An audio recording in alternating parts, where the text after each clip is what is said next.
Legendary pictures अप्रैल 2024 में Godzilla और Kong की सीक्वल द न्यू एम्पायर लेकर आने वाली है, जिसमें न जाने हमें कई नए मॉन्स्टर को दिखाया जाए। हो सकता है कि इवल कॉन्ग के अलावा हमें टाइफोन, लिवाइथन, सेकमेथ और सिला को भी दिखाया जाए। लेकिन उससे पहले हम साल 2021 में आई मूवी गॉडजिला वर्सेस कॉन्ग की एक झलक देख लेते हैं। तो वीडियो में अंत तक बने रहें और वीडियो में आगे बढ़ने से पहले वीडियो को जरूर लाइक कर दें।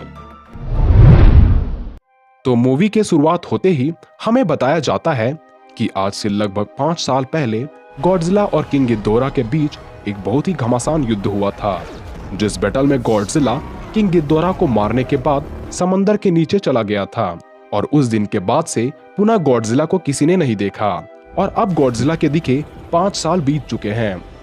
वहीं दूसरी ओर हम एक आइलैंड को देखते हैं जो वास्तव में कॉन्ग का घर स्कल आइलैंड था।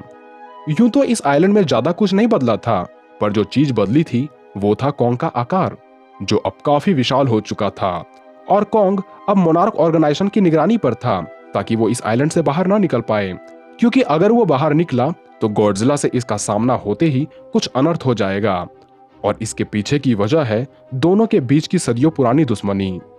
कॉन्ग ने इस आइलैंड पर बची हुई इस आखिरी आदिवासी बच्ची को गोद ले लिया होता है, जिसका नाम जिया है। वो सुन और बोल नहीं पाती, पर कॉन्ग से इशारे में बात कर सकती है। ये दोनों एक दूसरे की बातों को अच्छी तरह से समझ पाते हैं। वहीं दूसरी तरफ बर्नी नाम के एक टेक्नीशियन को दिखाया जाता है जो एपेक्स साइबरनेटिक्स कंपनी में काम करता है। ये कंपनी इंसान या जानवर की तरह सोचने वाली मशीन का निर्माण करती है। बर्नी को अपने कंपनी पर शक होता है, इसी वजह से वो कंपनी का सारा डेटा पेन ड्राइव में कॉपी कर लेता है और तभी यहाँ पर गॉडजिला हमला करता है और पूरी कंपनी को जलाकर ध्वस्त कर देता है। बर्नी को यहाँ पर एक बहुत बड़ा डिवाइस दिखता है और उसे समझ नहीं आता कि ये क्यों बनाया गया है। इस घटना के बाद पूरी दुनिया सदमे में आ जाती है, क्योंकि गॉडजिला को इंसानों का रखवाला माना जाता था, लेकिन अब वो इंसानों के लिए खतरा बन चुका है।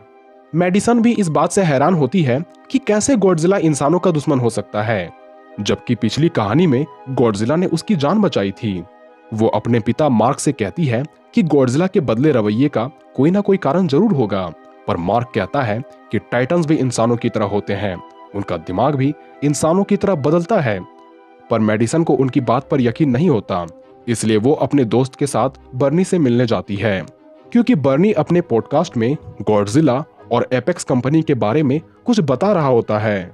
बर्नी से मिलने के बाद वो उन्हें बताता है कि एपेक्स कंपनी हांगकांग के बेस में कोई बहुत ही खुफिया चीज शिफ्ट करने वाली है, जिसका हमें पता लगाना होगा। वहीं एपेक्स कंपनी के सीईओ को दिखाया जाता है जो डॉक्टर नेथन से मिलने जाता है। डॉक्टर नेथन पहले मोनार्क ऑर्गेनाइजेशन के लिए काम करते थे, जिनमें उनका सब्जेक्ट था हॉलो अर्थ। वैज्ञानिकों के मुताबिक टाइटन्स की दुनिया पृथ्वी के अंदर इसी दूसरी दुनिया में है, जिसे हॉलो अर्थ कहा जाता है। इंसानों ने कई बार हॉलो अर्थ को खोजने की कोशिश की, पर जो भी इस खोज में गया वो कभी वापस नहीं आया। माना जाता है कि वहां का इकोसिस्टम बहुत ही स्ट्रांग है और अगर किसी तरह इंसान वहां पहुंच जाए तो वो उस दुनिया में मौजूद एनर्जी से मानव जाति का बहुत फायदा कर सकता है। एपेक्स कंपनी का सीईओ डॉक्टर नेथन को उनके लिए हॉलो अर्थ की खोज करने को कहता है, पर डॉक्टर नेथन बताते हैं कि मेरा भाई भी हॉलो अर्थ की तलाश में गया था, पर जब उनकी टीम वहां पहुंची तो वहां की ग्रेविटी पलट गई और पलक झपकते ही सब मारे गए। तभी एपेक्स कंपनी का सीईओ बताता है, हमने एक क्राफ्ट बनाई है जो उस वातावरण में जा सकता है। अगर हम वहां पहुंच गए तो गॉडजिला को हरा सकते हैं। डॉक्टर नेथन उनकी बात मान जाते हैं और अपनी दोस्त आइलिन से मिलते हैं, जो स्कल आइलैंड में कॉन्ग पर नजर रखे हुई थी, और कॉन्ग की एडॉप्टेड बेटी जिया, जिसे आइलिन ने भी अडॉप्ट किया है। डॉक्टर नेथन आइलिन को बताते हैं कि हमें हॉलो अर्थ को ढूंढना होगा, तभी हम उस जगह की एनर्जी से गॉडजिला को हरा सकते हैं और कॉन्ग हमें उस जगह पर ले जा सकता है, क्योंकि टाइटन्स के अंदर नेचुरल टेंडेंसी होती है उस जगह जाने की जहां वो पैदा हुए हैं, और ऐसा करने से कॉन्ग को भी उसका असली घर मिल जाएगा। डॉक्टर आइलिन उसकी बात मान जाती है और ये कॉन्ग को बेहोश करके एक बहुत बड़ी नेवी शिप में अंटार्कटिका ले जा रहे होते हैं, पर जब ये बीच समंदर में पहुंचते हैं तब गॉडजिला कॉन्ग पर हमला कर देता है। पानी में होने की वजह से कॉन्ग को लड़ने में काफी मुश्किल हो रही थी, इसलिए नेवी कॉन्ग का साथ देने के लिए गॉडजिला पर हमला करते हैं। गॉडजिला के थोड़ा दूर जाते ही कॉन्ग वापस शिप पर आ जाता है जिसके बाद शिप का इंजन बंद कर दिया जाता है। इंजन बंद होने की वजह से गॉडजिला को लगता है कि सब मारे गए, जिस वजह से वो वहां से काफी दूर चला जाता है। अब कॉन्ग को एयरलिफ्ट करके उस जगह ले जाया जाता है जहां से होलो अर्थ जाने का रास्ता बना हुआ था। कॉन्ग की एडॉप्टेड बेटी जिया कॉन्ग को इशारे से समझाती है कि उसे क्या करना है। कॉन्ग समझ जाता है और होलो अर्थ की तरफ बढ़ जाता है। बाकी की टीम कॉन्ग के पीछे एपेक्स कंपनी का क्राफ्ट लिए जाती है और जल्द ही ये होलो अर्थ में पहुंच जाते हैं। यहाँ का इकोसिस्टम बिल्कुल स्कल आइलैंड की तरह होता है। कॉन्ग यही पैदा हुआ था। यहाँ उसे अपने पूर्वजों की एक कुल्हाड़ी भी मिलती है जो गॉडजिला की डॉर्सल प्लेट से बनी हुई थी। यानी कि यहाँ गॉडजिला और कॉन्ग के पूर्वजों के बीच हजारों सालों पहले एक घमासान युद्ध हुआ होगा। वहीं बर्नी, मेडिसन और मेडिसन के दोस्त को दिखाया जाता है जो हांगकांग में एपेक्स कंपनी के अंडरग्राउंड सीक्रेट बेस तक पहुंच जाते हैं। यहाँ पर एपेक्स कंपनी ने एक मेका गॉडजिला को बनाया होता है, यानी कि मशीनी गॉडजिला, जिसे किंग गिदोरा के कटे हुए सिर से डॉक्टर सेरिजावा का बेटा रेन सेरिजावा टेलीपैथिकली कंट्रोल कर रहा होता है। और इस मशीनी गॉडजिला को चलाने के लिए जितनी पावर की जरूरत होती है वो उनके पास मौजूद नहीं थी। इसी वजह से उन्हें होलो अर्थ की एनर्जी की जरूरत होती है ताकि वो इस मशीनी गॉडजिला को चला सके और पूरी दुनिया पर अपना कब्जा कर सके। वहीं होलो अर्थ में दिखाया जाता है कि कॉन्ग अपने पूर्वजों के गद्दी पर बैठता है और तभी उसके पास में जो कुल्हाड़ी होती है वो चमकना शुरू कर देती है। कॉन्ग इस चमकते कुल्हाड़ी को इस कुल्हाड़ी के आकार में बने एक सांचे में रखता है और इसके बाद वो कुल्हाड़ी धरती के कोर से रेडिएशन को सोखना चालू कर देती है और कुल्हाड़ी पूरी तरह से चार्ज हो जाती है। और वहां मौजूद लोगों को भी यहाँ की एनर्जी सोर्स का पता चल जाता है। इसलिए एपेक्स कंपनी के सभी लोग यहाँ मौजूद एनर्जी के सैंपल को हांगकांग के बेस में भेजना शुरू कर देते हैं। हालांकि आइलिन उन्हें ऐसा करने से मना करती है, पर वो आइलिन की एक बात को नहीं सुनते। गॉडजिला को यहाँ पर पता चल जाता है कि होलो अर्थ में जाकर कोई एनर्जी के साथ छेड़छाड़ कर रहा है, जिस वजह से वो गुस्से में आ जाता है और वो अपनी एटॉमिक ब्रीथ से धरती पर गड्ढा करना शुरू कर देता है। वहीं धरती के कोर यानी होलो अर्थ में दिखाया जाता है कि एपेक्स के टीम यहाँ से ऊर्जा लेकर भागने की कोशिश कर रहे होते हैं, पर कॉन्ग को समझ आ जाता है कि इसके इरादे नेक नहीं है, इसलिए वो उनके क्राफ्ट को ध्वस्त कर देता है। और अब यहाँ गॉडजिला ने ऊपर धरती से होलो अर्थ तक एक गड्ढा बना देता है जिससे होकर कॉन्ग बाहर निकलता है। पर कॉन्ग के बाहर निकलते ही उसे गॉडजिला के दर्शन होते हैं जो एक दूसरे के सदियों पुराने दुश्मन है। इन दोनों के बीच में एक खतरनाक लड़ाई होने लगती है। गॉडजिला कॉन्ग के ऊपर एटॉमिक ब्रीथ छोड़ता है, लेकिन कॉन्ग के पास जो कुल्हाड़ी है उसके अंदर भी एटॉमिक पावर है। इसी वजह से वो गॉडजिला की इस बीम को इस कुल्हाड़ी से रोक लेता है और उसी कुल्हाड़ी से गॉडजिला पर जोरदार प्रहार करता है, जिससे दोनों ही काफी दूर जा गिरते हैं। और कॉन्ग अगले ही पल खड़ा हो जाता है, साथ ही अपनी कुल्हाड़ी भी उठाता है जिसके अंदर अब एटॉमिक पावर खत्म हो चुकी थी। गॉडजिला कुछ ही पलों बाद उठ जाता है और इन दोनों के बीच का घमासान दोबारा शुरू हो जाता है। और इस राउंड में कॉन्ग को गॉडजिला हरा देता है।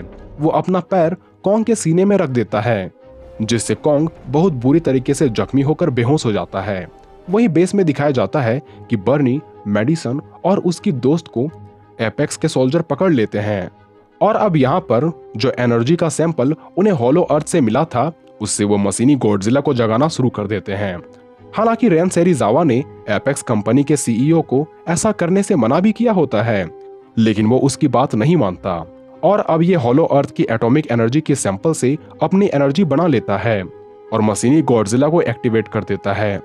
रेन सेरिजावा जो कि मेका गॉडजिला को गिदोरा के कटे हुए सिर से टेलीपैथी के जरिए कंट्रोल कर रहा होता है, वो उसे अब कंट्रोल नहीं कर पाता क्योंकि यहाँ पर एनर्जी बहुत ज्यादा मात्रा में होती है। उस एटॉमिक एनर्जी में वो खुद भी जलकर राख हो जाता है। मशीनी गॉडजिला अब पूरी तरह से आउट ऑफ कंट्रोल हो चुका था। वो एपेक्स कंपनी के सीईओ जिसने इस मशीन को बनाया है वो उसे भी मार डालता है और अब वो बाहर आ जाता है जहां पर असली गॉडजिला भी होता है, जिसे इस मशीनी गॉडजिला का आभास पहले से ही था। इसीलिए उसने पहले एपेक्स कंपनी के ऊपर हमला किया था और दुनिया ने समझ लिया था कि गॉडजिला अब इंसानों के खिलाफ हो चुका है। अब मेका गॉडजिला और असली गॉडजिला के बीच एक महासंग्राम शुरू हो जाता है, लेकिन मेका गॉडजिला असली गॉडजिला से भी काफी ज्यादा ताकतवर था। बहुत जल्द ही वो असली गॉडजिला को परास्त कर देता है। वहीं कॉन्ग के पास उसकी एडॉप्टेड बेटी जिया जाती है जिया को एहसास हो जाता है कि कॉन्ग के दिल की धड़कन धीरे धीरे कम हो रही है। वो ये बात नेथन और आइलिन को बताती है और अब ये समझ जाते हैं कि कॉन्ग के दिल में एक इलेक्ट्रिक शॉक देना पड़ेगा। इसलिए एपेक्स कंपनी के उस क्राफ्ट को जिससे ये हॉलो अर्थ के अंदर गए थे उसे कॉन्ग के हर्ट के पास ले जाकर ब्लास्ट कर दिया जाता है, जिससे कॉन्ग जाग उठता है। और अब जिया कॉन्ग को इशारे में समझाती है कि गॉडजिला हमारा दुश्मन नहीं है, बल्कि हमारा दुश्मन मेका गॉडजिला है। कॉन्ग जिया की बात समझ जाता है और मशीनी गॉडजिला जो असली गॉडजिला को मारने वाला होता है, कॉन्ग उसे पीछे से आकर पकड़ लेता है। गॉडजिला भी समझ जाता है कि कॉन्ग उसकी मदद कर रहा है और जिसके बाद दोनों मिलकर मशीनी गॉडजिला से लड़ना शुरू कर देते हैं। लेकिन मेका गॉडजिला के पास इन दोनों से भी ज्यादा पावर होती है। कॉन्ग अपनी कुल्हाड़ी से मशीनी गॉडजिला पर कई प्रहार करता है, लेकिन अब उसकी कुल्हाड़ी की एटॉमिक पावर खत्म हो चुकी है, इसलिए उसके प्रहारों का मशीनी गॉडजिला पर जरा भी असर नहीं होता। वहीं एपेक्स के बेस में दिखाया जाता है जहां पर बर्नी और मेडिसन का दोस्त उस मशीन में पानी डाल देते हैं जिस मशीन से मेका गॉडजिला को बनाया गया था। वहां पानी की वजह से शॉर्ट सर्किट होती है, जिस वजह से मेका गॉडजिला का ध्यान कुछ पलों के लिए बैटल से भटक जाता है। तभी असल गॉडजिला अपनी एटॉमिक ब्रीथ से कॉन्ग की कुल्हाड़ी को चार्ज कर देता है और कॉन्ग उस कुल्हाड़ी से मशीनी गॉडजिला के टुकड़े टुकड़े कर देता है। वो उसकी गर्दन उखाड़ देता है, जिसके बाद कॉन्ग और गॉडजिला एक दूसरे के सामने खड़े होते हैं। पर अब ये एक दूसरे के अस्तित्व को स्वीकार कर चुके थे, इसलिए गॉडजिला पुनः अपनी समंदर की दुनिया में चला जाता है। वही मोनार्क ऑर्गेनाइजेशन को दिखाया जाता है जो हॉलो अर्थ पर नजर रखने के लिए ऑब्जर्वेशन पोस्ट बनाते हैं, क्योंकि कॉन्ग अब हॉलो अर्थ आ चुका है। और कहानी यही समाप्त हो जाती है। तो उम्मीद है ये वीडियो आपको पसंद आई होगी। ऐसे वीडियोस देखने के लिए हमारे चैनल से जुड़े रहें।